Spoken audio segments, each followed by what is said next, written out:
This is the Five Stars Podcast.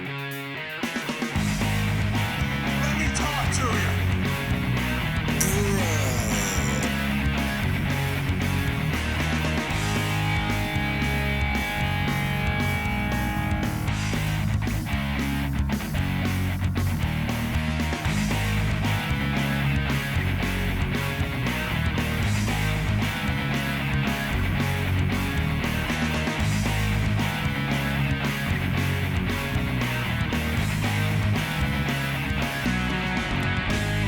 It's kind of funny. I was sitting down to watch SummerSlam this past weekend, and right as soon as the show started, it hit me. Oh, yeah, that's right. We are right around the year anniversary of the Five Starr Wrestling Report getting back into content on YouTube. Wow. What was the first video we did? Was it the NXT roster analysis video where I went through the entire archive of NXT's developmental system from like 2014 onward to talk about all the missed opportunities and failed cast of characters and never cut it on the main roster? You know, I never did the math on that, but it honestly wouldn't surprise me that if we really sat there and tried to rate the success to fail ratio on which wrestlers actually flourished on the main roster versus those who didn't, God, it would have to be at least a 70-30 split in favor of the failures, don't you think? Maybe even 80-20 if we're really trying to analyze it. Man. But it also hit me that the first WWE pay-per-view that we reviewed when we came back into the fold last year was SummerSlam. And wouldn't you know it, one of the big featured matches for the women's division was the exact same match we got last year. Finish was different. Plus the match went more than 30 seconds. It did put a lot of things into perspective that we'll surely talk about more in depth once we get to the SummerSlam review. But before we do so, please make sure to subscribe, like the show, and leave a comment if it is your first time watching the FSWR channel. We are on YouTube and Rumble every Monday and Friday for reviews and new content. For today's episode, we're going to be covering wrestling that dates all the way back to 1993, in addition to the modern content with the SummerSlam recap and the NWA Powerrr Report. And we'll get to all that in due time, but as part of the Monday series, we are going to be watching the Retro Raw archives from 1993 onward. So if you enjoy classic WWF content, you want to stop back every Monday and check the show out as we work our way through the library from 93 onwards. And we will include major pay-per-views as part of that equation as well. Can't promise that I'll be covering every single pay-per-view, but definitely the big ones, the key four, as they call them. It's going to be a journey, but we're going to have a lot of fun with it. We're going to have to suffer through some real clunkers for a while, but there will be plenty to talk about with each episode. So, while we're on the subject, may as well just get going with the Retro Raw Report. This would be the July 26, 1993 edition. And we're approximately 30 days out from SummerSlam 93. And what better way to get people's blood pumping for that show than Doink the Clown opening the program by promising a big surprise for the Macho Man. God, poor Matt Bourne.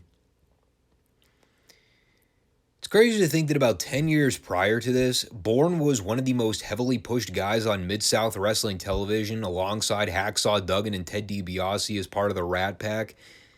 And, you know, they're feuding with guys like the Junkyard Dog and Andre the Giant, Tony Atlas, these larger-than-life characters. And by 1993, Bourne's first real break in the WWF, outside of a couple of job matches he had under his regular ring name, and he gets saddled with the Doink gimmick. Thank God the guy was actually a skilled enough worker, because it was probably one of the only redeeming qualities about the actual Doink character. Obviously the gimmick went through several character changes over the years, whether it was Nick Dinsmore, the former Eugene, or Steve Lombardi in the mid-2000s playing the role. And normally I don't like using the term playing a character, but with the clown gimmick, I think it's justified. Looking back in hindsight, Matt Bourne was probably the one guy that actually pulled this gimmick off to perfection, especially as the heel version of the character when it first arrived in early '93.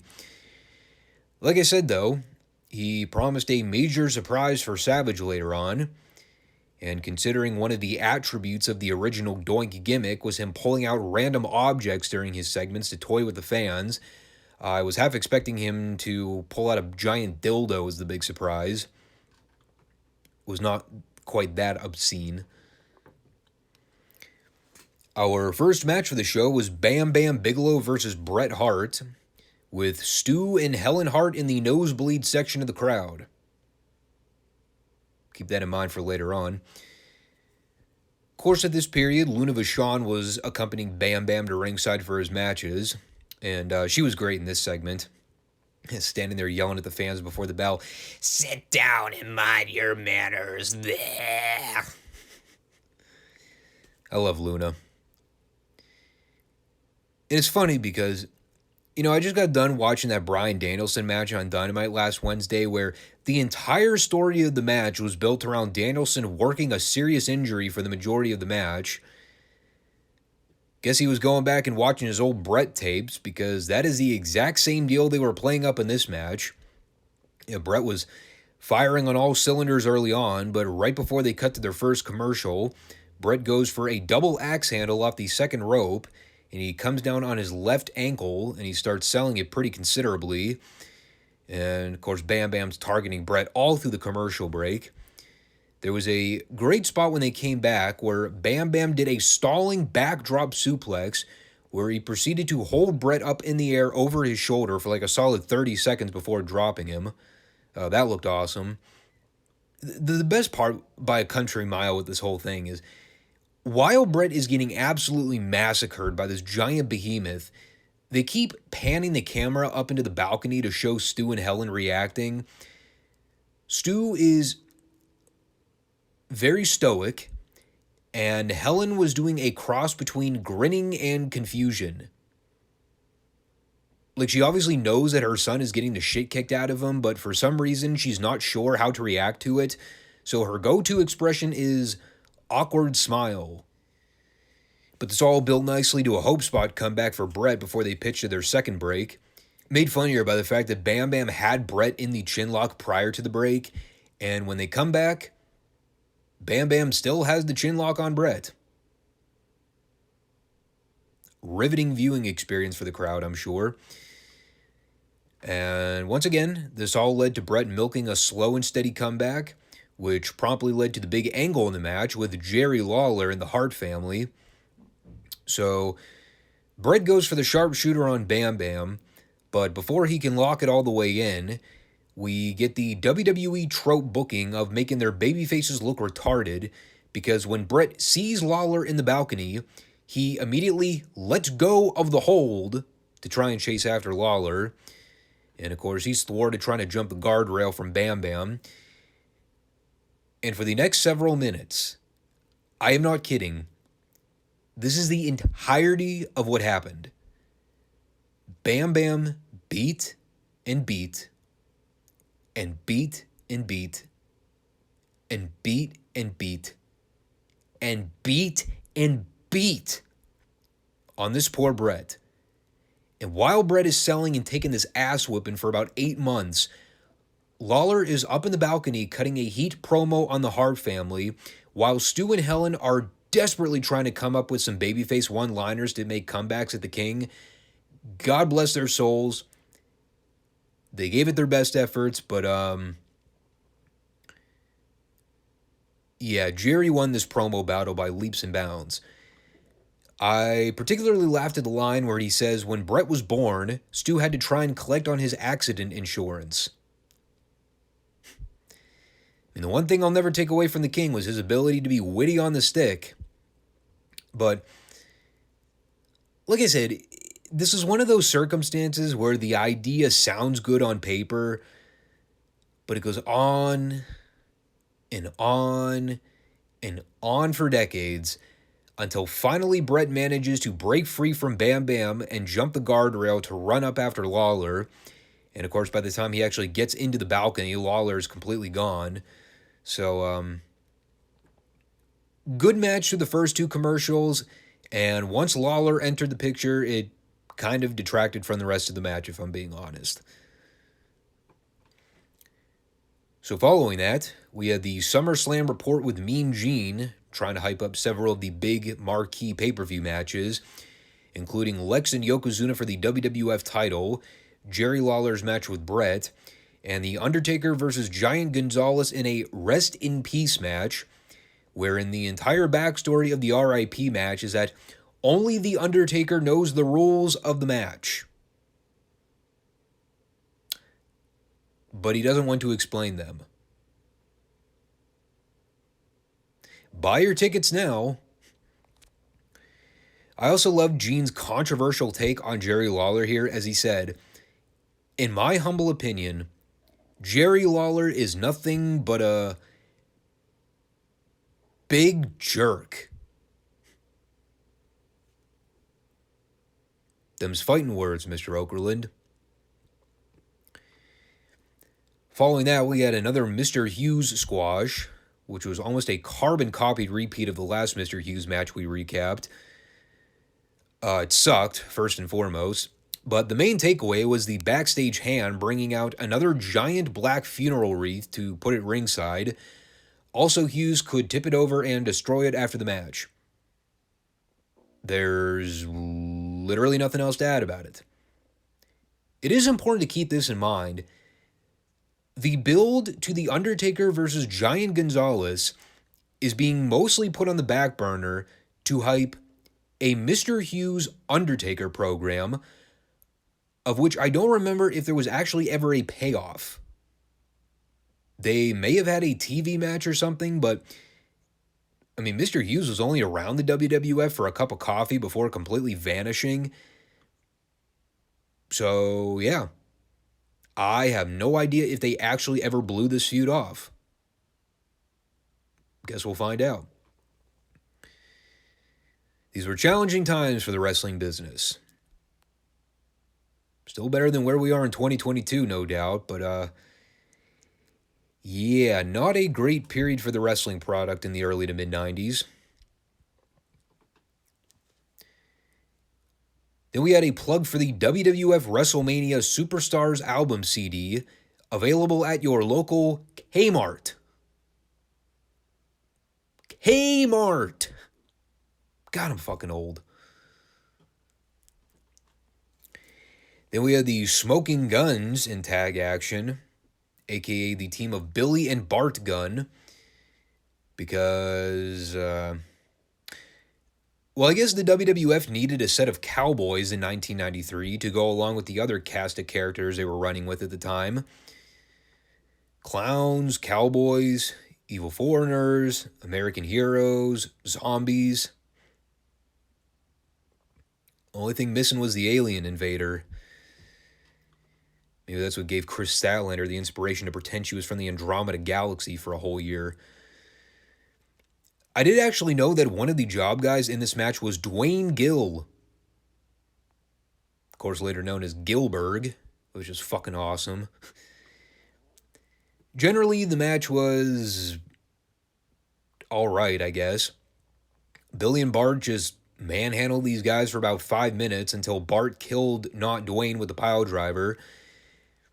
It was funny because the move was actually straight out of the Faces of Fear, where men used to whip the guy off the ropes and then flip the guy overhead so Barbarian could catch the guy upside down and then spike him with the pile driver. Exact same move here, except Billy and Bart were significantly lighter than Meg and Barbarian, so it actually looked like 10 times more impressive. And as much as I had my complaints about the whole DX thing by the late 90s, I will happily oblige. The New Age Outlaw version of Billy Gunn, much more preferable to the Smoking Guns version.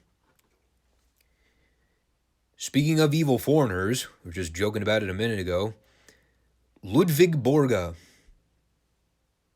He's coming to Raw. Prepare yourselves. Then we had a Lex Luger Vince McMahon pre-tape sit-down in an empty arena from earlier in the day. And of course, Lex is trying so hard to be the most white meat of white meat baby faces, and forced. It's probably the best way I can describe it. Very forced. But he did talk about the added stipulation to the WWF title match at SummerSlam, which they had alluded to earlier on the program on commentary. In their contract, it stipulates that Luger must wear a protective pad to cover his elbow because of the titanium screws he had placed in his arm. And he says that he has no problem with it because all he wanted was the one-on-one match for the title. And there was some other minor stuff in here that I didn't bother writing down, but I did note that one of Vince's lines to Lex was him trying to get more insight on who Lex Luger is, because the fans have been asking what he's all about. And I thought, ooh, this will be interesting. Let us see how they try and explain the fact that Luger was a heel like 2 months prior to this, and then all of a sudden he showed up on the USS Intrepid in American attire and turned babyface from virtually out of nowhere. How are they going to explain that? Well, little did I know, it's still the WWF, so context doesn't really matter, even in this period of the business. So they kind of danced around the topic without really addressing anything concrete. So, yeah, this is Lex's new gimmick now, because reasons.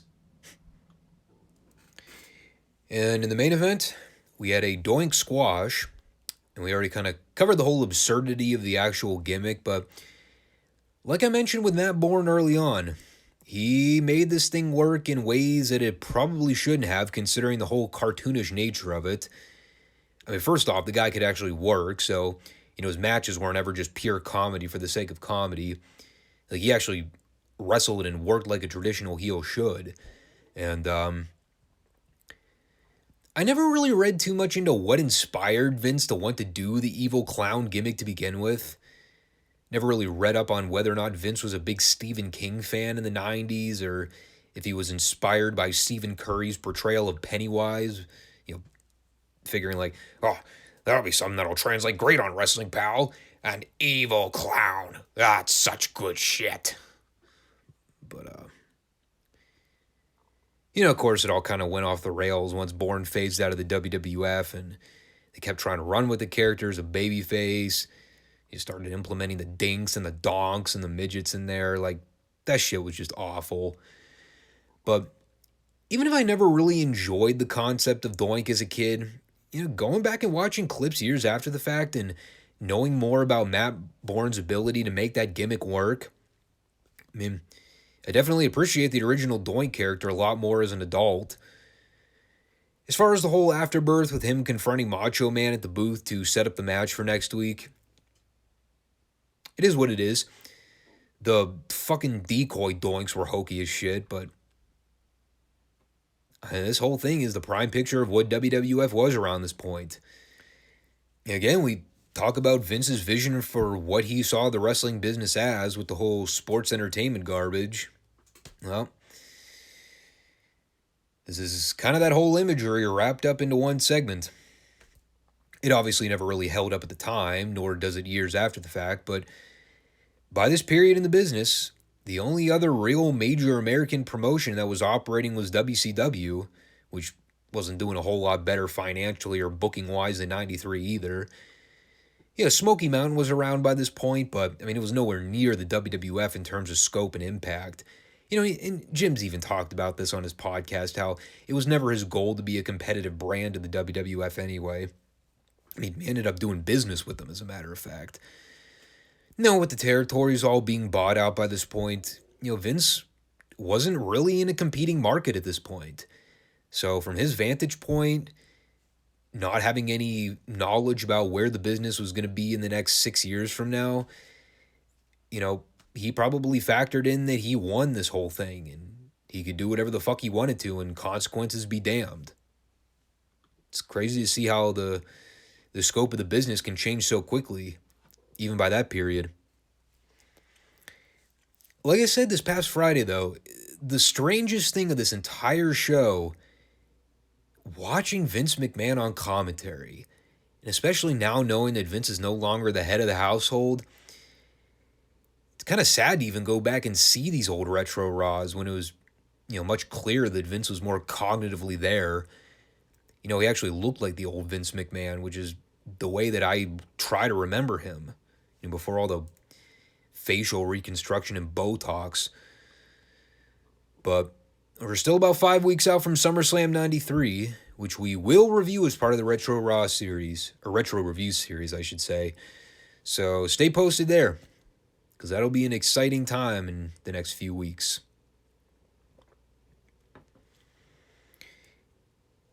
And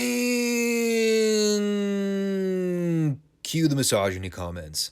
Oh, Tommy hates girls wrestling. He just doesn't see the value in it. He doesn't think women belong in wrestling, blah, blah, blah.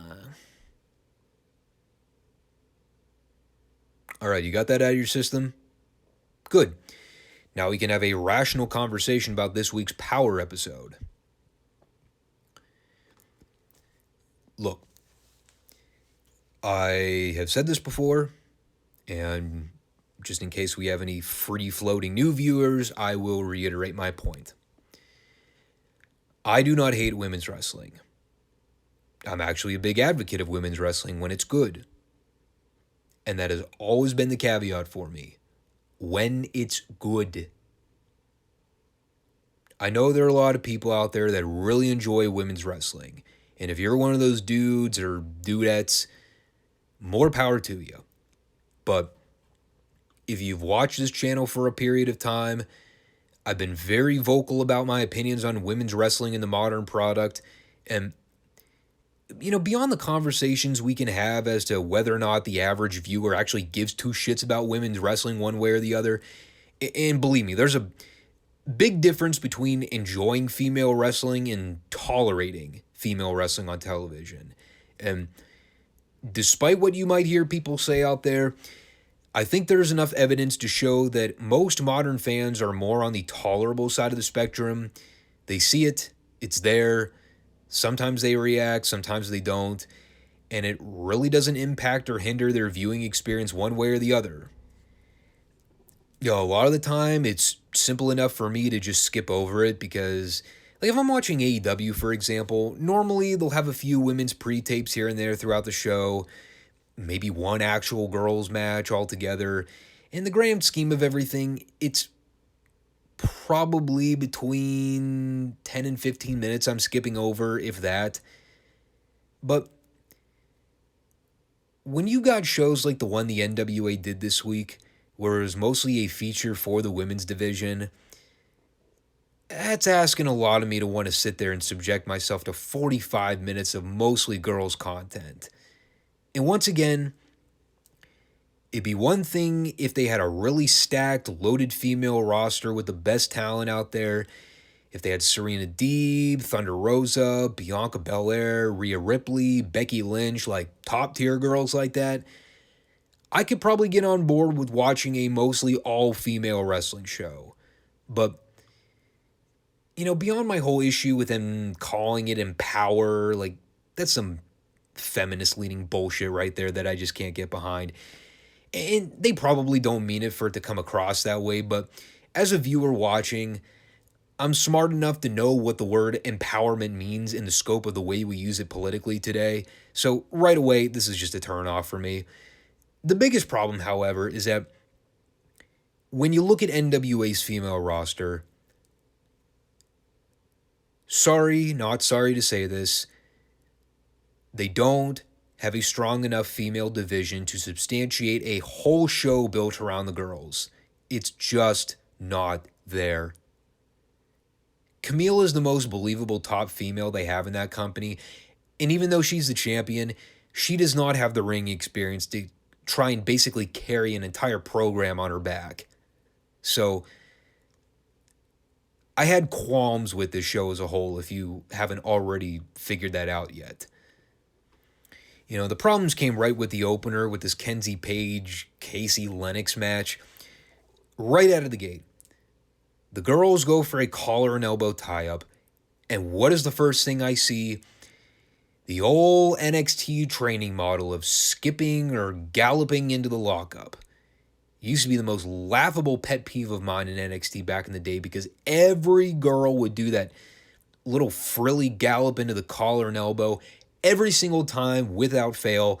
I just shook my head and laughed at it because it looked so absurd.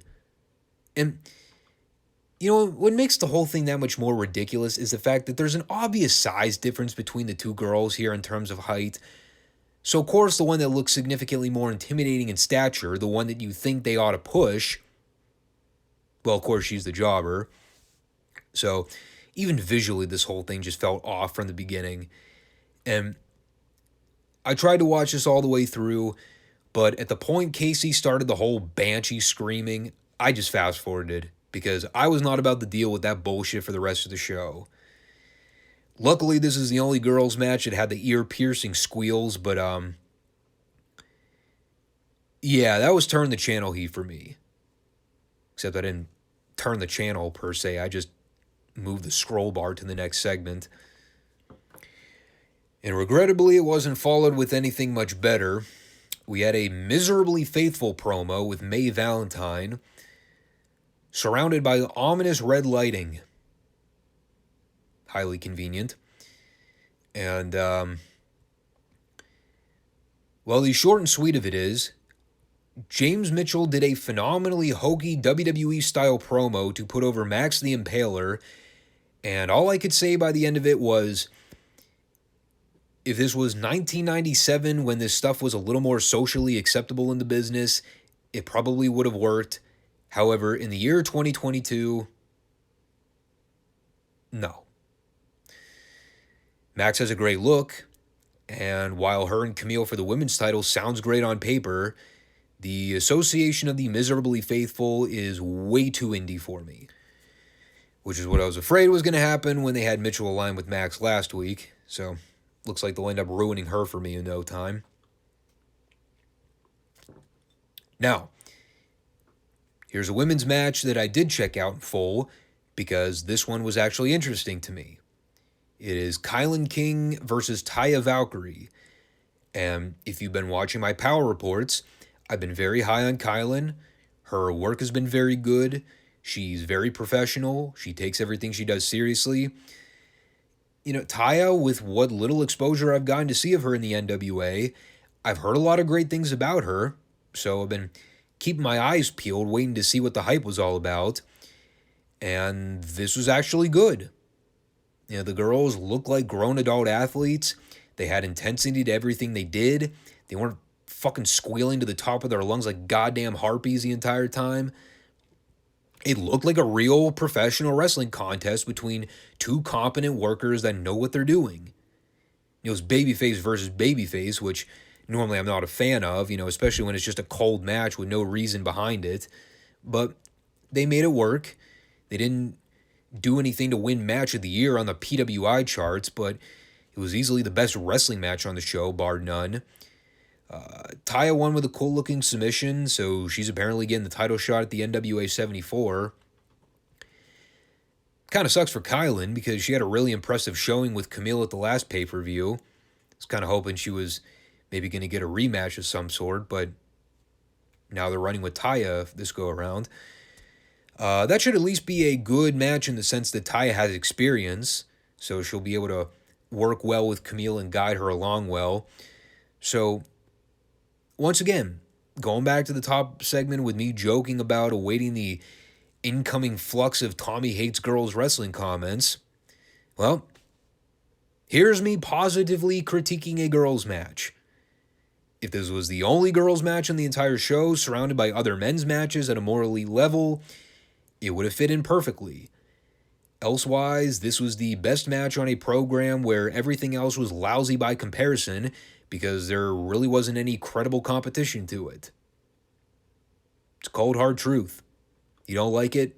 Pound sand. But, you know, at the end of the day, I can forgive the not-so-good women's matches because at least I can wrap my brain around the idea that even if they're green, they're at least going out there and they're trying. The next segment here, it was one of the most blatant examples of false advertising I've seen in quite some time, and it's probably why I was in such a sour mood on this show when it was over. There's a lot that I could say about this, but when I really sit back and think about it longer, the reality hit pretty hard that it's reasons like this why nobody really takes this product seriously, and it will continue to just be a niche brand that will not grow or expand beyond its current audience. It's pretty much on par with AEW and WWE, but with a much lesser viewing audience.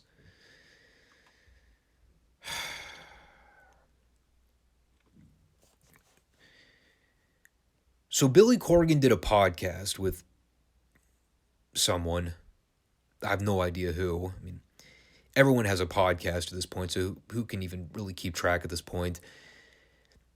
And I read through some of the comments on last week's Powerrr episode where some people were complaining about Billy Corgan making changes to the NWA 74 card, and people got upset about it. Didn't really read too much into it because I figured they would address it anyway, you know, especially if it involves changing around a card for a pay-per-view. Little did I know it involved changing their world fucking title match. So here's what happened in kayfabe. Billy Corgan changed the main event of the NWA 74 pay-per-view to Trevor Murdoch versus Tyrus instead of Nick Aldis because apparently Aldis mouthed off on social media and started disparaging the company about something, and Billy got pissed about this, so he pulled Aldis from the card and replaced him with Tyrus instead. And again, if I really wanted to spend time digging into the stupidity of this whole thing and calling bullshit on it, I could. But, I mean, beyond the absurdity of Corgan getting his panties in a bunch because, God forbid, someone in his company said some controversial things on Twitter, you literally just did a fucking tournament to crown a number one contender. And within the next week, not even a month out, the very next show, you pull a blatant false advertisement by removing your current number one contender and replacing him. And not even replacing him with someone that was part of the original tournament, but replacing him with a guy who wasn't even part of the original fucking tournament. Please explain. Am I the only one that's totally out to lunch with all this? Didn't they already establish the storyline that Tyrus was purposefully not challenging Trevor because in order for him to earn the world title shot, he would have to voluntarily give up his TV title to do it? So all of a sudden, Billy's just going to reward Tyrus with his title shot without having him relinquish the TV belt? So as it turns out, that whole stipulation is bullshit too. Unless there's something going on with Nick Aldis behind the scenes that we don't know, I mean, I can't wrap my head around this at all. Is he hurt? Is he not going to be available for that show? Like I said, it's one thing to go back on a stipulation or something last minute because of unexpected circumstances, but based on the segment they did there, this sounds all kayfabe. The storyline is Billy Corgan got mad at Nick Aldis, so as a punishment, he just took him out of the main event of the NWA 74 show and replaced him with a completely random new challenger. And you know what? if you're someone that bought a ticket for that event already, I don't blame you if you're pissed about this. No offense to Tyrus, but if I dish out the money to go see the show live and I was expecting to pay to see Trevor versus Aldis in a rematch from last year's show, only to have that pulled away last minute for seemingly no reason, yeah, I'd be pretty fucking pissed about that too. I don't know how ticket sales are doing, but they're not really bumping up their pay-per-view buy rates when they do stuff like that. So, if that show does a bad number, well, this is a reflection of why. You can't false advertise stuff like that. Especially when you've already gone through a series of tournament or qualifying matches to find a number one contender. Like, what's the point? You just wasted an entire 2 shows. So on that sour note, the Dirty Dildos wrestled the Commonwealth Connection. And as much as I love Doug Williams and Harry Smith, anything involving Fondongo at this point just brings back so many bad memories of him and Tyler Breeze in WWE. It especially doesn't help when they're still running with the gimmick of Velvet Sky coming herself anytime Fandango is on the TV monitor. Wasn't a bad match, but I just couldn't get into it. It's actually another really sad state of affairs when you look at NWA's tag division. With the Briscoes no longer part of the equation. Williams and Smith are a good old school British tag team, but without any real suitable contenders, these are the only real kinds of pairings of matches that they really have to work with right now. Like the OGK are still around, I guess, but the La Rebellion feud looked like it wrapped up a few weeks back, and between those two teams, who else is there? I guess the End are still a thing, but it's been a while since we've actually seen them wrestle as a team. I know Odison is wrestling Tyrus in a singles match at some point, but Perro's just kind of disappeared altogether. It's another thing we all used to clamor for as old school NWA fans back in the day. All those top level tag teams in the business, especially that 86 to 87 period. It's what made the Crockett Cup actually feel like a major league event from 86 to 88 because there were so many great teams at the time. You never really knew who was going to come out on top because there were so many teams that made sense to put over. Whether it was the Midnights, the Road Warriors, Dusty and Nikita, or the Rock and Roll Express. They all made sense in some form or fashion. In an ideal world, it would be great if Tony Khan was willing to lend FTR and the Briscoes to work some dates with the NWA, but I don't know. Those are the only real good pairings to put with the Commonwealth Connection. We're not going to get it, which sucks, but hey, we can dream, am I right? And the main event, Chelsea Green and Camille for the women's title. And again, I go back to everything I said earlier on. I like Camille. She's made a lot of progress in the last few years as an in-ring talent, but the greenness is still there. And after seeing 2 other girls' matches already, by the time we got to this 30-minute mark of the show, I was just drained with the girls' matches. I've never really got the hype of Chelsea Green. I always kind of thought she was overrated, but that's my personal take on it. Overall, it was a match. It was wrestled the exact same way as the other 2 girls' matches, so it's not like they were really doing anything special or unique to make it stand out. There was a little more noticeable clunkiness here, but maybe that was because I was paying closer attention to it. Everyone seems to have problems with the leapfrog spot. Why is it that everyone botches that? Men and women. It's like no one knows how to pull that move off. Like I said, it wasn't bad. I still don't think Camille should be working the babyface and peril role for the most part. Especially not where she's wrestling girls significantly lighter than her. Like, Max the Impaler would have been the perfect opponent for Camille to spend most of the match selling and working from underneath. But Chelsea Green, come on, man. The finish saw Cardona try to hold Chelsea's wrist for leverage to help her steal the win, but Jeremy Fritz caught him. So while he's admonishing him, Chelsea tries to do the stand around like a dipshit and not pay attention to the babyface setting up for the attack. So of course, it all led to Camille hitting the spear from out of nowhere and winning. Kind of a flat finish, but it's not like people thought Chelsea was actually going to win the match. That was another thing I noticed in the live chat, though. I think people are getting a little fed up with the Camille title reign, which, I mean, I understand it. If there were any probable number one contenders that could viably beat her right now, I'd probably be more on board with seeing a new champion, but with this current division, like, what are your options right now? Kylan could have been that girl if they were looking to elevate a new talent, but, you know, since she isn't getting the title shot, it's basically between Taya and Max right now. In an ideal world, Max would be the perfect opponent, but again, with the whole James Mitchell thing, her character is starting to come off too cartoonish now. So, I mean, that really boils it down to Taya Valkyrie, which could be a fine choice if they wanted to switch the belt, but, I mean, is she really the best option to run with? I don't really know.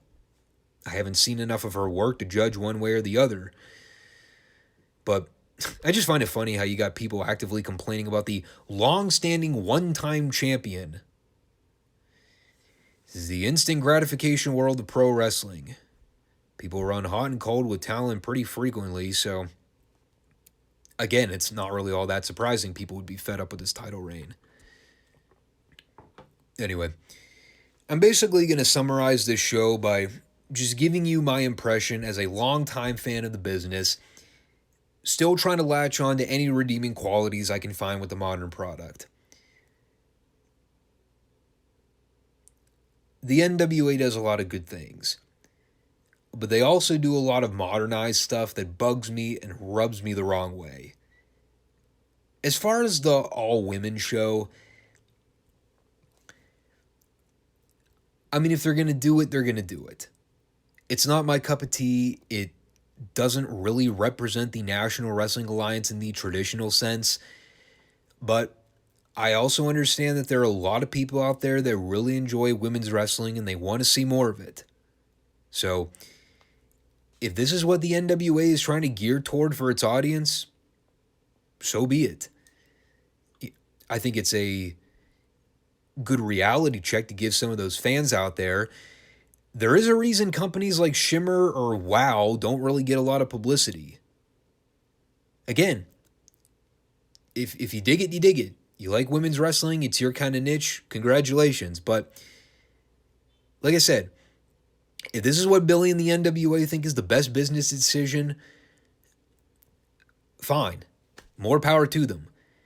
I probably prefer that if they were going to run an all-female or mostly female show, they do run it as a regular 45-minute episode of Powerrr instead of a 3-hour pay-per-view like they did last year, where it kind of exposed the reality of how people actually view women's wrestling.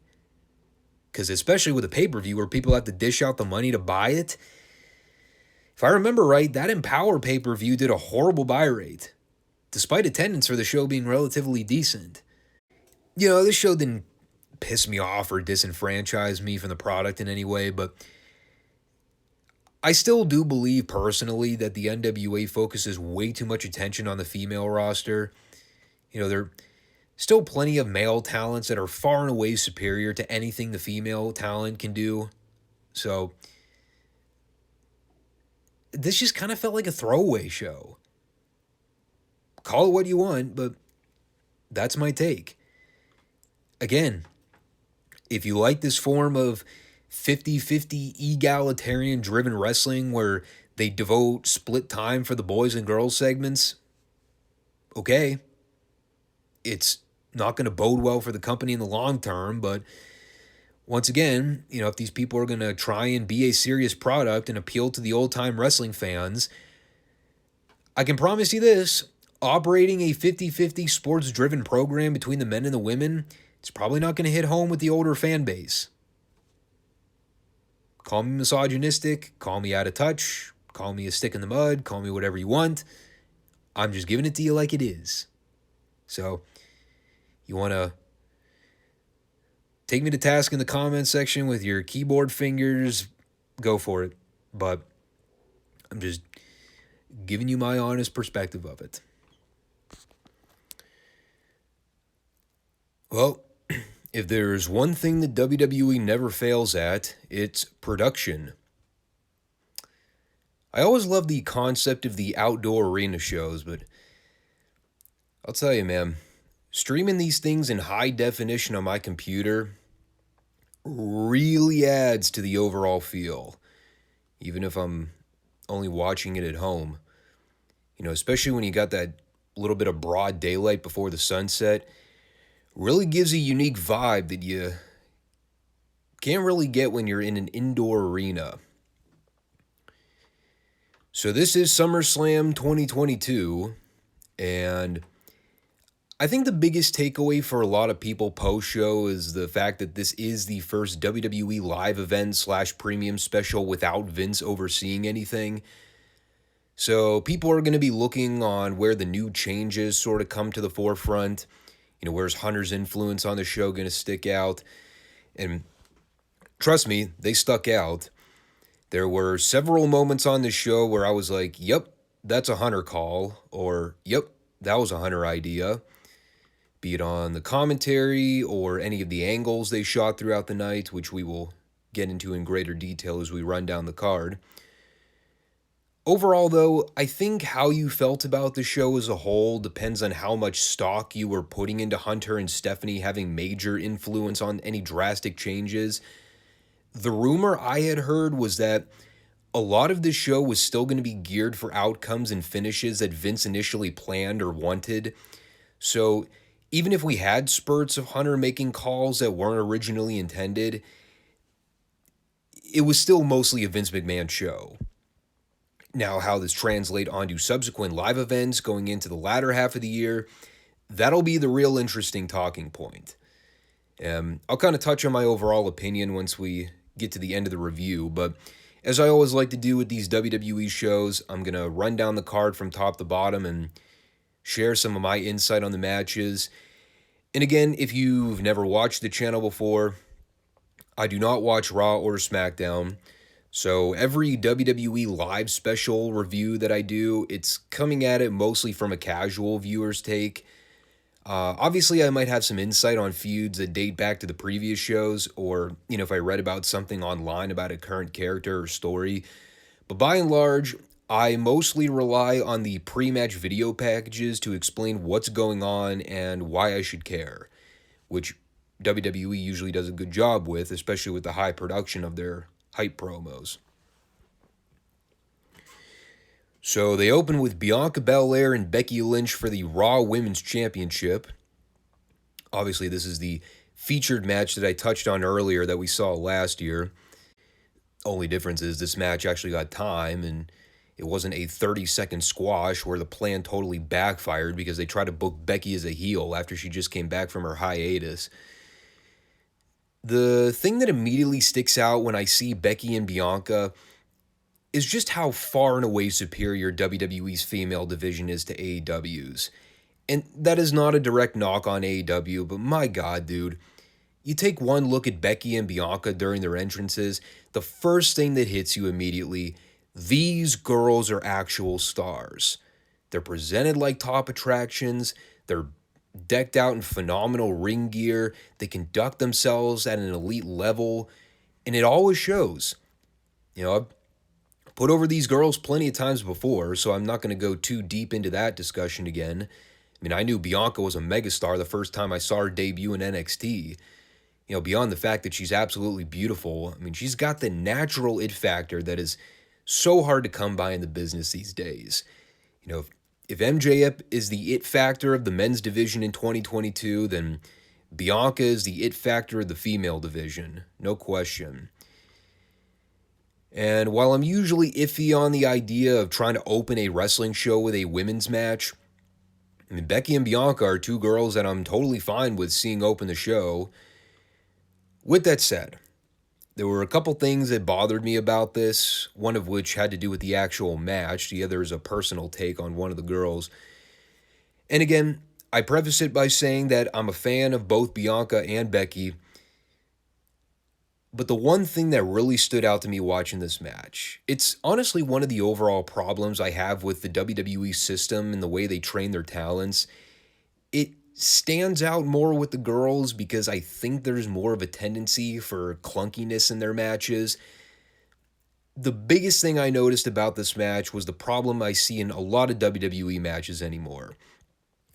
Because most matches are scripted out and planned ahead of time, there's a heavy focus on transitioning and sequencing, but it doesn't always necessarily flow well or look natural. And when I watch Bianca and Becky in this match, while their stuff looked good for the most part, I also sense that their attention was more averted on getting from spot to spot to set up the next move, instead of just trying to be more natural and take their time and sell and work the crowd. Again, it's not exclusive to the women's matches because I see it in the men's matches a lot too, but it really stands out more with the girls' matches. And maybe that's because a lot of them are greener. There's more of a natural proclivity for the girls to overthink their segments a lot of the time. You know, there's definitely a pressure for them to perform at a high level now, so I get it. But that's what stood out to me most when I was watching this. Lots of focus on spots and sequence transition, not a lot of attention to the importance of what makes pro wrestling work. The drama, the storytelling, the selling, etc. And I understand they kind of had a backstory with Becky in this feud. You know, since she lost to Bianca at Mania, I guess she's been on a losing streak where she keeps falling short of the mark anytime she's in the title picture. Kind of sounds like the exact same story they were doing with Seth earlier in the year, where he just kept losing every match he was involved with.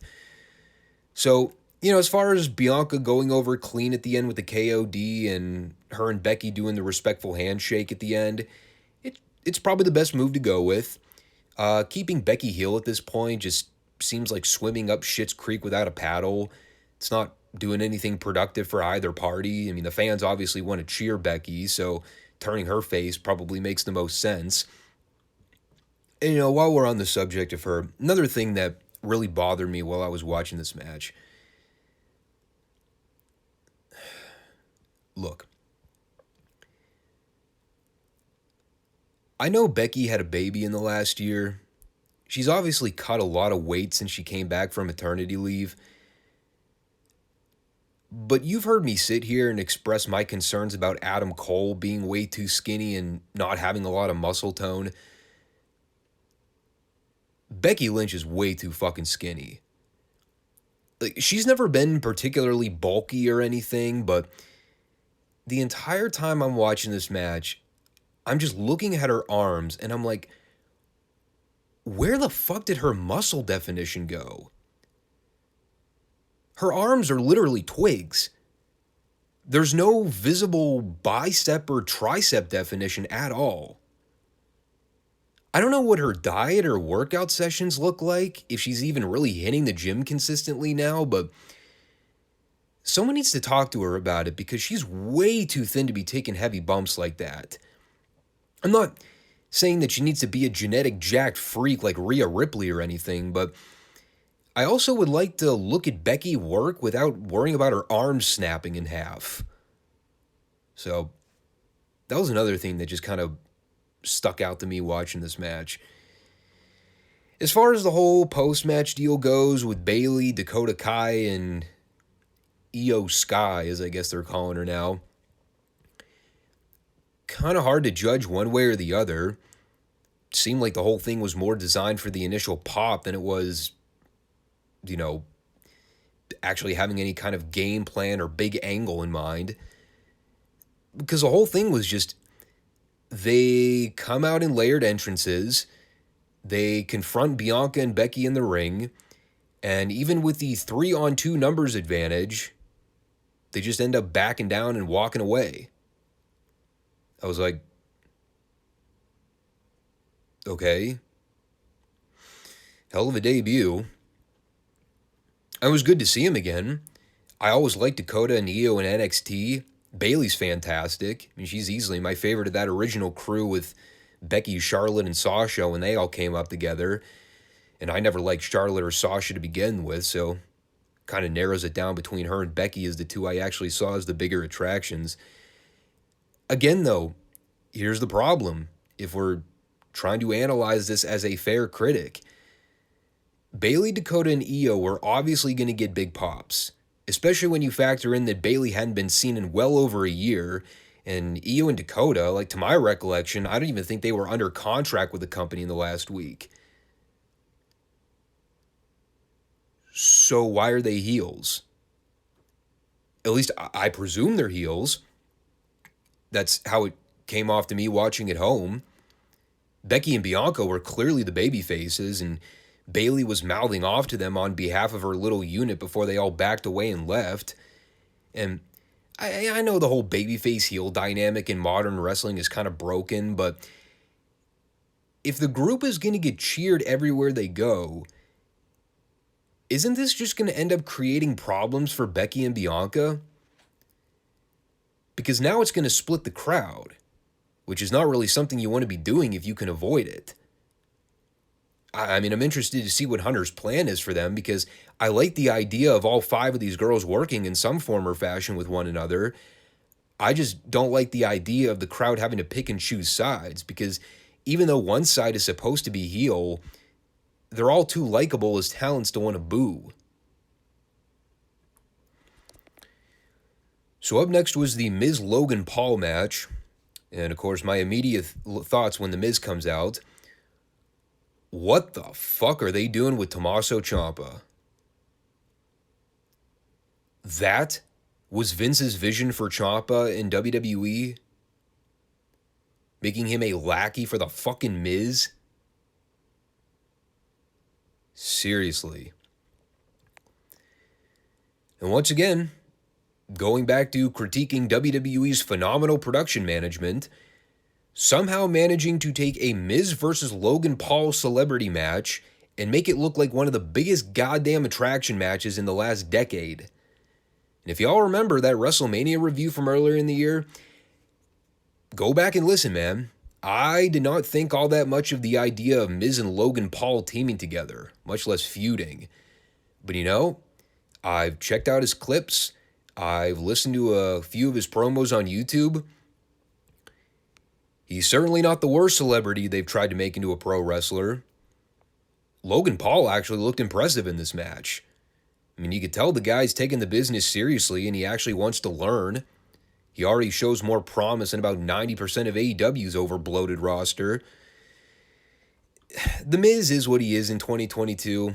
The guy peaked in WWE over a decade ago. I mean, he ain't getting any better in the ring now than he was in 2010 or 2011 when he was a heavily pushed upper mid-carder. But Logan's shit looked really good.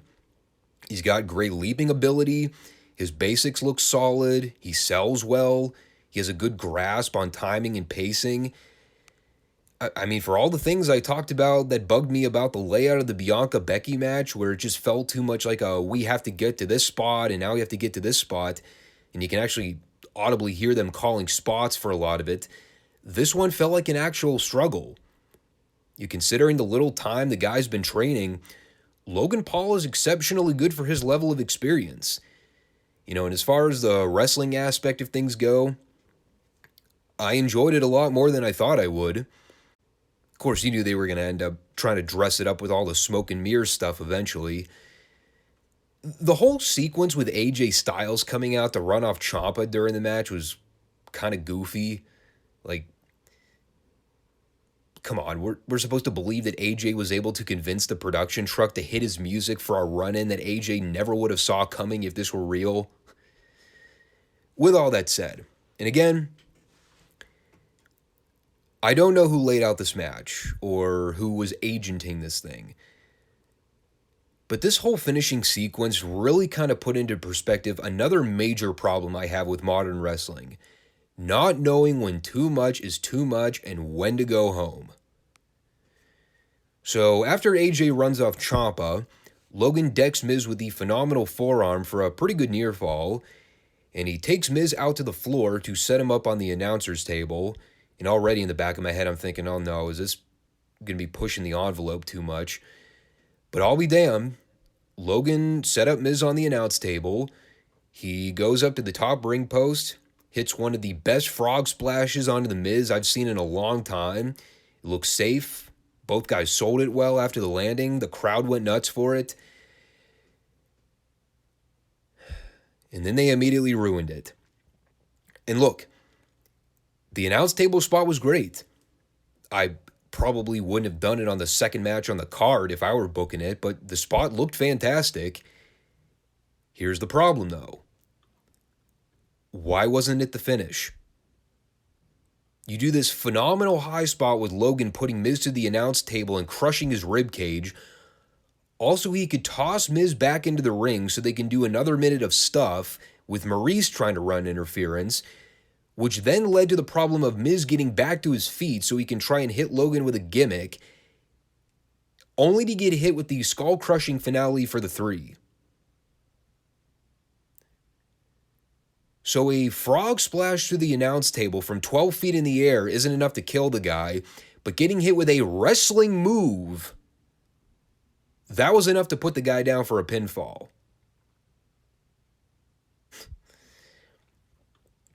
I mean, I know we all love Hunter and all, but there is such a thing as pushing the boundaries too far, and I think they jumped the gun a little bit with this one. And let me put an asterisk next to that, because I have no idea if Hunter actually had anything to do with the finish decision, but all I'm saying is if he did, probably not the best booking call. I mean, you build to this red-hot, straight-out-of-the-oven climax with a frog splash. It looks fantastic. And then it kind of gets lukewarm by them trying to go another 2 minutes, only for Logan to just beat Miz by stealing his finish. Lame. Then we had Not Quite Austin Theory versus Bobby Lashley in what I believe is a rematch for the United States title from a match that they did at the Money in the Bank show last month. And to be fair, was a very good match from what I remember, but why did we need to see this match again exactly? Especially if there was no stipulation to it. It was just literally the exact same rematch they did last month. And to be honest, I really didn't have a whole lot that I wrote down about this. Lashley is a genetic freak of nature. Theory is the ideal next top guy in the WWE if they don't fuck up his booking, which they're already kind of doing. And at the end of the day, the finish is probably the most memorable thing of the whole match. And it is Theory tapping out to Lashley's Hurt Lock like a punk bitch. And the whole thing lasted, maybe 5 or 6 minutes at the very most? I mean, Theory losing isn't exactly that surprising to me. It's the curse of the Money in the Bank booking in WWE, where he who has the briefcase loses every fucking match he's involved with. I never understood the booking model, but it's a total Vinceism. Overall, the booking of Austin Theory just doesn't make sense to me. I get they were running with him being the weaselly chosen one of the boss, but from what I've been able to gather, it looks like a lot of his segments have been designed to make him look like a geek. Intentionally. Is that really what you want to be doing if Theory's the next guy you're trying to groom to be a world champion in the next year? Yeah, this is... I didn't get it. It's pretty much all I have to say about it. I like both guys, but I'm just not getting the whole Theory thing right now. At least with how they're presenting it on TV. And especially when you factor in the way he was used in the main event, made the whole thing that much more baffling to me. The Judgment Day versus Rey and Dominic Mysterio was kind of there. It's weird seeing Finn Balor as a heel in WWE. I honestly don't even remember if I've actually seen Balor work heel. At least not on the main roster. Of course, the biggest thing that stood out to me were all the radical, unexplained changes they've added to the Judgment Day faction since I last saw them. Like 2 months ago, what was it? Wasn't it Edge, Priest, and Rhea working a program with AJ, Balor, and some other girl? Now, 2 months later, Balor is now aligned with the group, and Edge had been blacklisted from the group entirely, awaiting a big return, which we ended up getting here. And that wasn't even the stupidest part.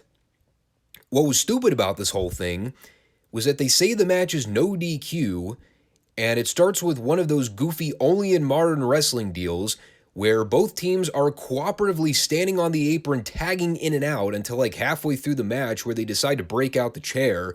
And at that point, that's when they decide to work a more tornado rule style match with Rhea Ripley actively running blatant interference on the floor.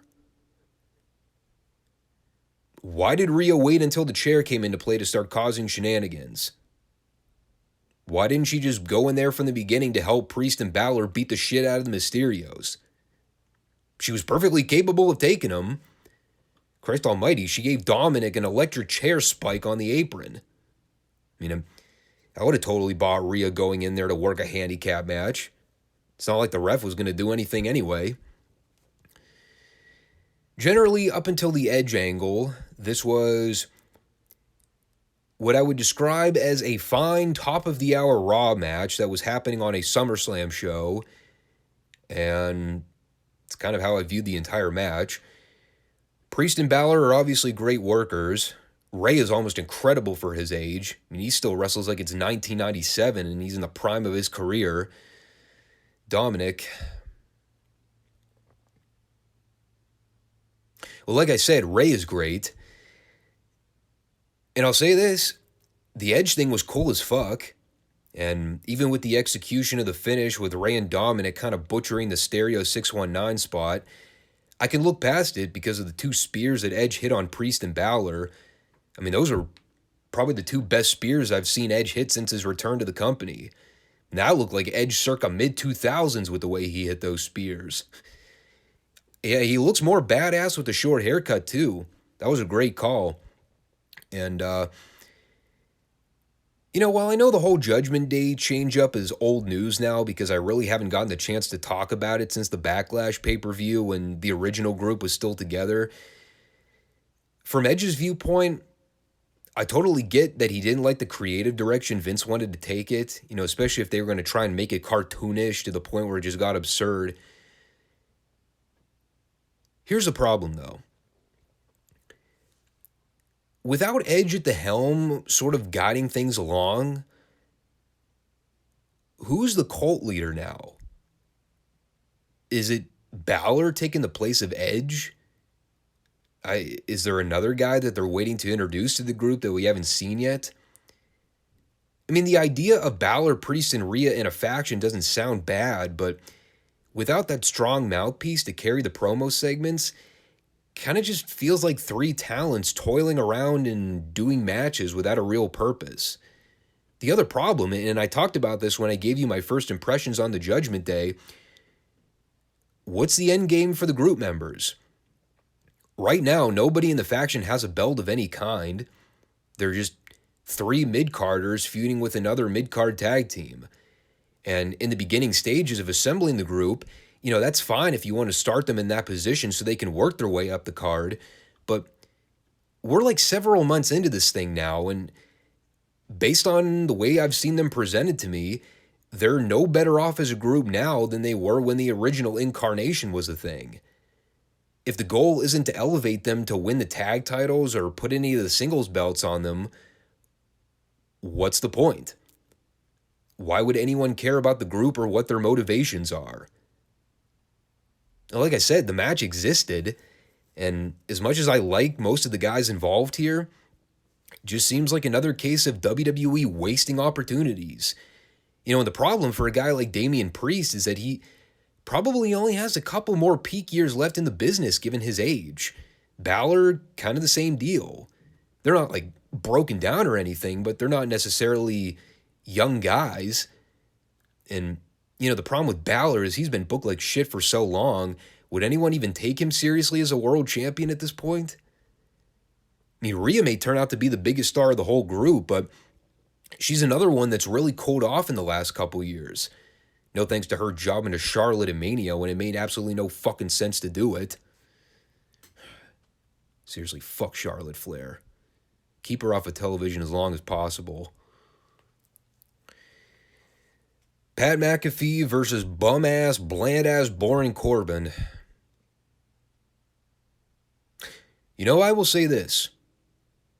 I'm going to be very interested in seeing what they do with Corbin under this new booking regime. The one thing about Vince is he loved him some Baron Corbin. I don't know why. I thought the guy was always bland as shit, dating back to when I first saw him in NXT. And even then, Corbin was one of the most heavily pushed guys down there before he got called up. So, even Hunter was on board with him for a period of time. I don't get it.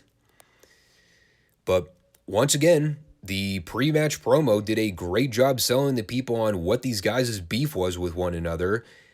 I had no idea these two were former roommates when they were signed to the NFL. It's actually kind of cool. I would have been interested in seeing them team up as heels before they just went ahead and ran with the singles program. Obviously, I've had great things to say about Pat McAfee before. You know, he's another guy that you can tell really has a passion for this business and he really enjoys what he does. And while I wouldn't say that I enjoyed this more than the WrestleMania match with Theory and all the post-match stuff with Vince, this was good. I like the choir taunting with Corbin during his entrance when they're all chanting bum-ass Corbin. I'm sure that'll be selling some t-shirts in no time. I did appreciate Cole's line early on in the match where Graves goes, "I liked it better when you were unbiased." And Cole retorts by saying, "I've changed. A lot has changed recently." Word. In terms of the layout of the match, most of it was pretty basic. You know, once again, Corbin's matches are what they are. They're usually never horrendous or bad, but they're not particularly exciting either. Which, yes, I understand. He's a heel, so in an ideal world, his matches shouldn't be visually appealing from a move standpoint.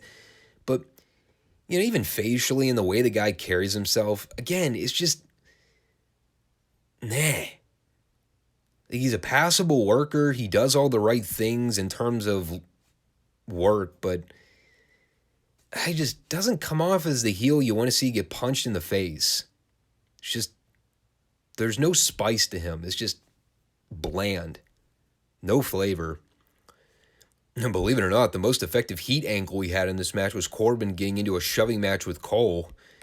Then you realize it's Michael Cole, and you're like, oh, for the love of God, I hope that's not a program they're teasing.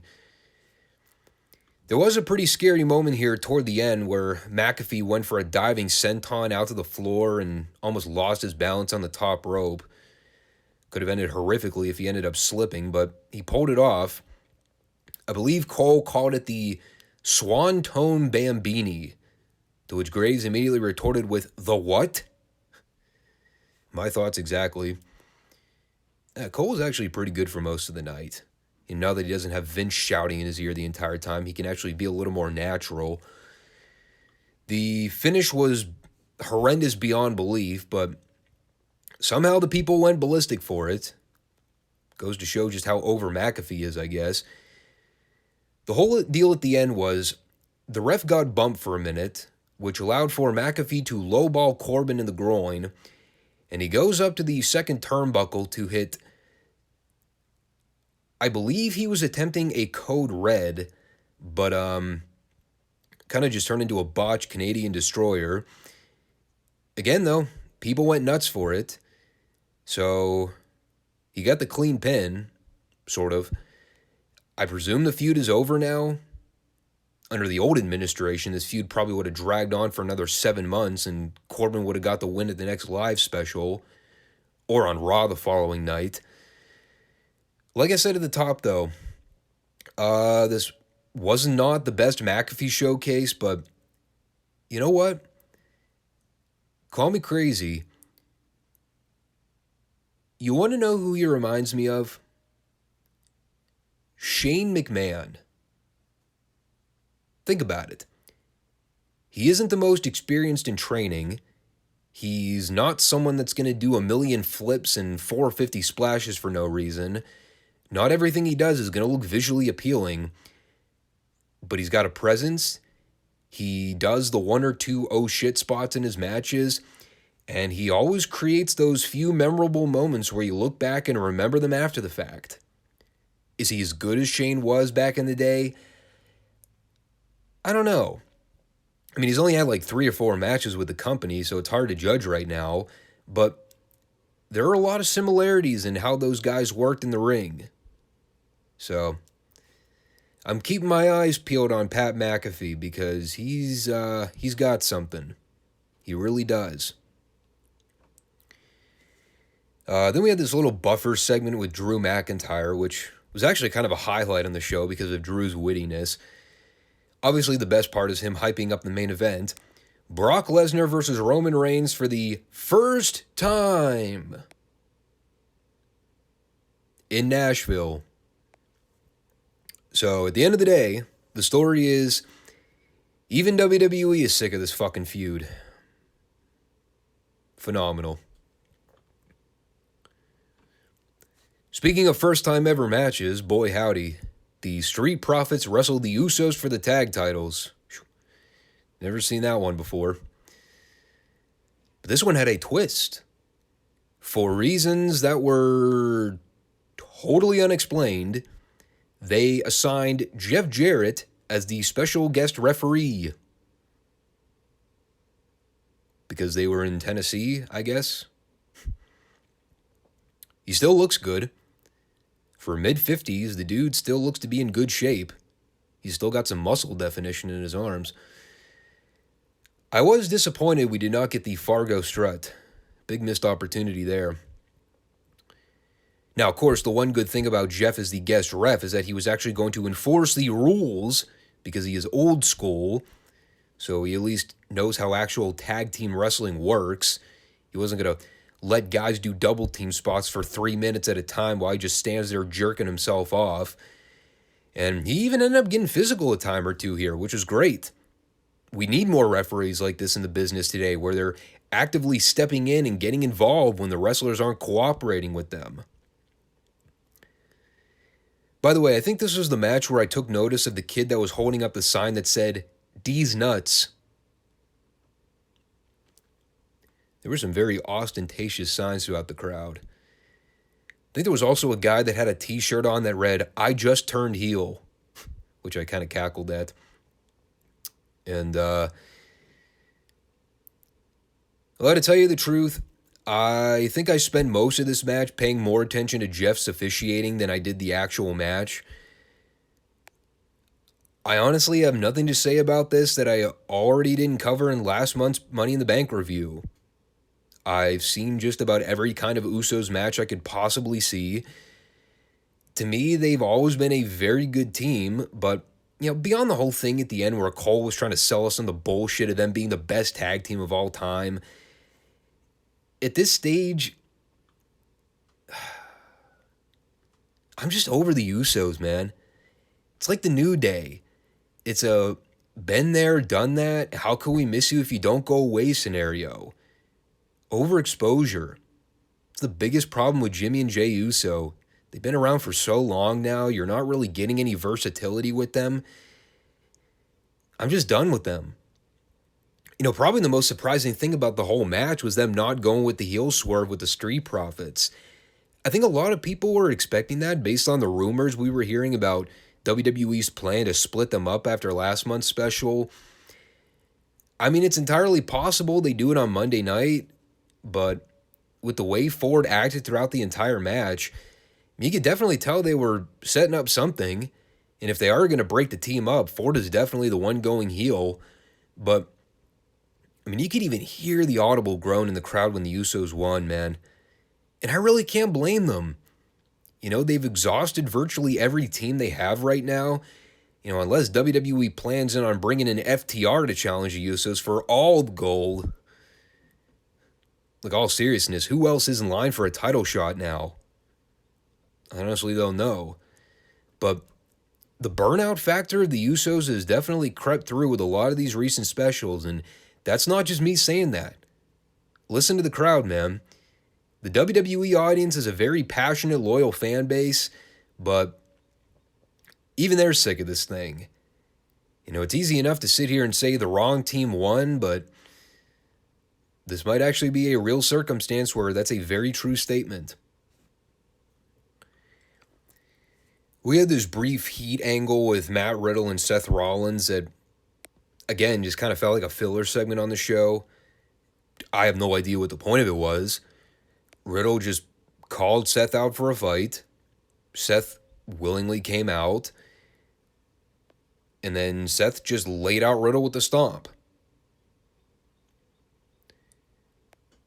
So the babyface called out the heel for a fight.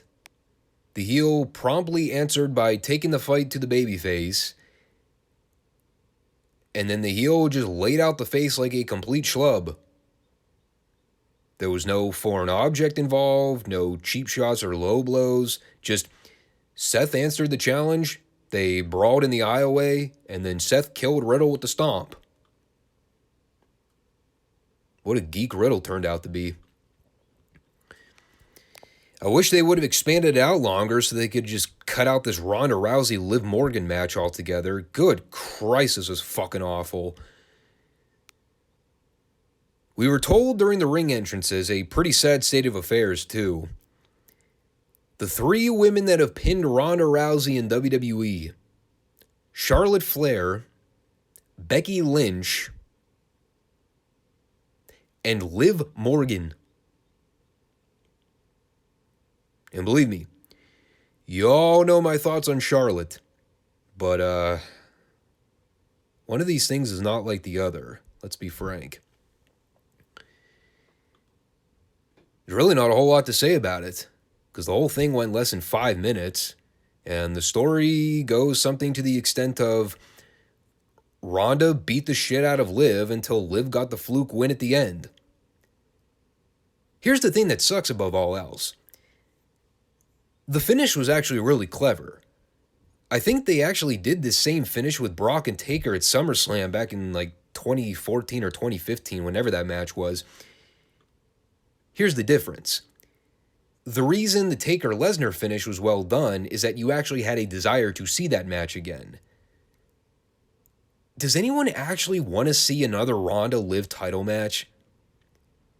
And it's especially stupid here because the entire story of the match was Liv Morgan sucks, she got her ass kicked the entire match, and the only reason she's still the champion is because the ref blew the call at the end.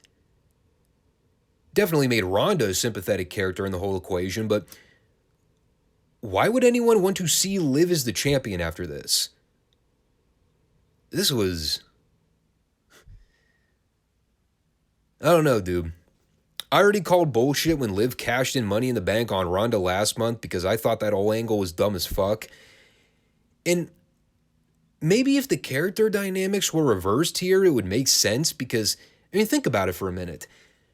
Last month, Liv cashed in Money in the Bank on Ronda after Ronda literally just had a title match with Natalya, which then set up the obvious rematch for this show with Ronda getting her revenge on the scummy little priss for stealing away her title after a hard-fought match.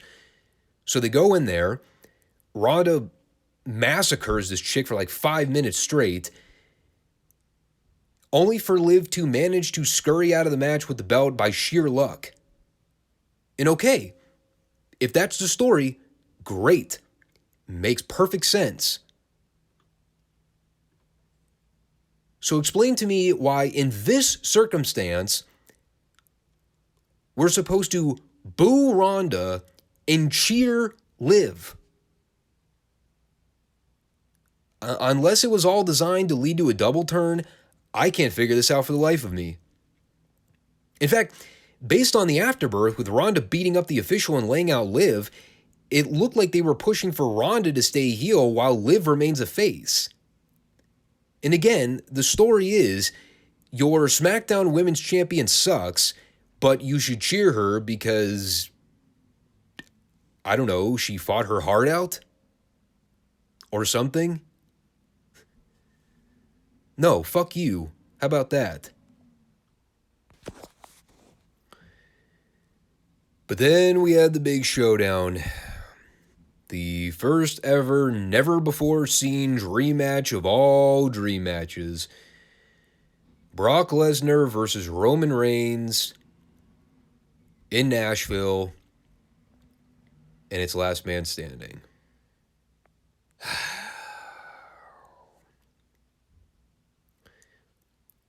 How many matches did Randy Orton and John Cena have in their storied rivalry? Was it 87? If so, then Lesnar and Reigns must have at least double that. And Farmer Brock was in full-fledged gives no fucks mode with the giant tractor, which he drove down to the ring. And boy, did the tractor ever get over in this match. Got the biggest pop of the entire night with what happened later on. Well, I should say, it got a big pop for about 80% of the crowd until they did the thing during the match and ended up blocking about 20% of the crowd's ability to see what the fuck was going on, but we'll get to that. So how you feel about this match personally is dependent on how sick you are of the Roman Brock saga. For the last 7 or 8 years, I have seen these guys have match after match after match after match. And while you can try and dress it up with adding stipulation matches and gimmicks to the equation, the bottom line is that when it comes to Brock, you know what you're getting with the guy at this point. I've been a Brock Lesnar fan in the past, but if we're being completely transparent about it, I really haven't had much of a desire to see Brock Lesnar since they totally butchered the beginning of his second run over a decade ago.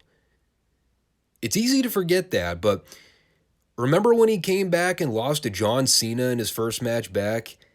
And then he had the series of matches with Hunter where he lost at WrestleMania? And it really wasn't until the SummerSlam match with Cena a couple years afterwards where, they tried to rectify all of that by having him smash guys and actually be a dominant monster. But in my mind, the jig was already up at that point. I saw Brock job, so the mystique was kind of worn off for me. And, the whole thing with him and Roman, look, I get it. Vince wanted to establish what he believed to be, in his mind, the all-time classic rivalry. He wanted the modern-day Rock versus Austin or Hogan versus Andre rivalry. I get it. I'm not disagreeing with trying to facilitate one of those all-time great rivalries. I just don't think Roman and Brock were ever the guys to do it with. Because that also has to imply that the people were ever invested in the Roman Brock program from the beginning. And I'm old enough to remember Roman getting booed out of the building virtually every fucking match he had with Brock. Up until the pandemic hit when Roman went away for a period of time. Again, it's easy to forget about all that stuff, but the people were never really sold on this feud from the beginning. And they've beat the horse to death with it so much over the years. While Roman's been great with his heel run and the whole tribal chief gimmick, it's like I said earlier, man, Brock is Brock. You know what you're getting with him, and when he shows up and decides to give a fuck, you probably might get some good moments with him. Elsewise, it's let's count how many times he goes to the well with the F5s and the German suplexes. And I'll say this from the jump so we can establish a foundation for how I'm going to review this match. This was probably the best Roman Brock spectacle I've seen out of the bunch. The WrestleMania match they had this year I didn't think was all that good at all. Mostly because it was just a match and didn't really have any standout moments. This one at least had a fucking tractor that ended up becoming the most over thing in the entire show. But I at least got the sense here that Brock actually came to work. In terms of the actual stuff they did, the skeptic in me is prone to be disengaged from the idea of the plunder matches in pro wrestling anymore. AEW has totally killed the hardcore weapon match for me because they do it virtually every week on their show. But like I said before, the WWE knows how to do garbage wrestling the correct way, and they aren't just hitting each other over the head with shit for 15 minutes. You know, they actually try to build up the spots and angles with weapons so it actually means something. And this felt like a real fight. Even the spots where Roman was putting Brock through the tables on the floor, you know, they didn't just do the table spots for the sake of doing them. They actually built up to them with Paul Heyman running distractions on Brock. And I even liked the part where Brock was picking up the pieces of the table and hitting them over Roman's head. You know, the deal where Lesnar put Roman on the bale gimmick of the tractor, or whatever the lift is called, where the dirt goes in. That made for a cool moment. It was kind of anticlimactic because instead of Brock dropping Roman for like 10 feet in the air, which probably would have fucking killed him, you know, Brock just kind of gently let Roman down so he could roll off the bale back into the ring. Didn't look all that great. But obviously that led to the most memorable part of the match, where Brock rammed the tractor into the ring to tip it over and send Roman ass over tea kettle out to the floor. I laughed at the whole thing because I knew as soon as they did this, man, the visual of seeing Roman flip over and roll out to the floor was going to be a meme in no time. Was it needlessly dangerous? Yeah, you can make that argument, but I mean, looking back, it was probably safer than what I see most guys attempting in the business today with all the flips and dives that no one knows how to pull off correctly. Like I joked about earlier, I felt bad for the people in the aisleway because, you know, the match ends up going for like another 10 minutes, and while the guys are doing all these spots on the floor and Brock is putting Heyman through the announce table at the F5, you got the Usos out there running interference. Like, even Austin Theory got involved and got laid out by the end. Like, all this shit is happening outside the ring in one corner, and because the view is completely obstructed for all those fans in the aisleway now because the ring is standing up at a 90-degree angle, like, no one can see what the hell's going on. So I'm sure those people asked for refunds. But, yeah, this is really kind of where they lost the plot for me. You know, they do that great angle with Brock tipping the ring over to send Roman flying out to the floor, and then they proceed to just do another 10 minutes of stuff, none of which was visually as impressive as the ring spot. You know, the whole thing builds to Roman hitting Brock with a bunch of stuff to try and keep him down for the 10 count, but as he keeps beating the count, Roman's just going back to the well with hitting him with more stuff. Roman hits him with a spear, Brock beats the count. Hits him with another spear, Brock beats the count. Hits him with Theory's briefcase, Brock beats the count. Hits him with 2 belt shots, Brock beats the count again. You know, I'm sitting there twiddling my thumbs, waiting for something to actually happen. And then finally, while the ref is counting Brock down, Roman and the Usos just stack a bunch of plunder on top of Brock to trap him underneath the rubble, and that is enough to keep Brock down for the 10 count. Kind of a flat finish, you know, especially with all the other stuff that happened during the match, but hopefully it's the blow-off to the Roman-Brock feud. Roman won again. Drew is apparently getting the next title shot in Cardiff next month. I honestly wouldn't be surprised if Drew won the belt from Roman there, although I'm not entirely sure how much steam that's going to have with all the momentum Drew's lost in the last year or so. Guess we'll see, though. Overall, that was SummerSlam. I was very fatigued when the show was over, and while I wouldn't say I didn't enjoy the show, I wouldn't say I was particularly blown away with anything. The first 2 matches were probably the best matches, and I guess if you're looking into spectacle matches, Roman and Brock had some cool moments, but man, that middle portion of the show, from the Theory match up to the Ronda match, that was a chore to get through. I'm usually a patient person when it comes to pro wrestling, but yeah, I was getting a little antsy there in the middle. And based on the post-show reports I've read, I do not think I'm alone in that. It was I'll say this. Had this been a run-of-the-mill live special, probably would have been fine. But as a SummerSlam, what's supposed to be one of the big 4 shows they run every year, I normally expect better from them. And I know we're grading on a curve because it's WWE in 2022, but I still usually hold out hope that they put more effort into the big shows every year. And from a SummerSlam point of view, I've seen better efforts. We'll just leave it at that. So let me know what you thought of the show overall if you watched. We'll be coming back on Friday for our normal podcast show where we'll review Dynamite and get back into the retro review series of NWA World Championship Wrestling and World Class Television. Again, make sure to subscribe, comment, and like the show. And that'll do it for this one.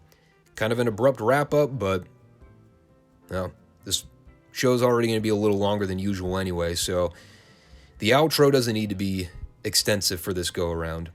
But we will be back on Friday. So take care, all. Peace out.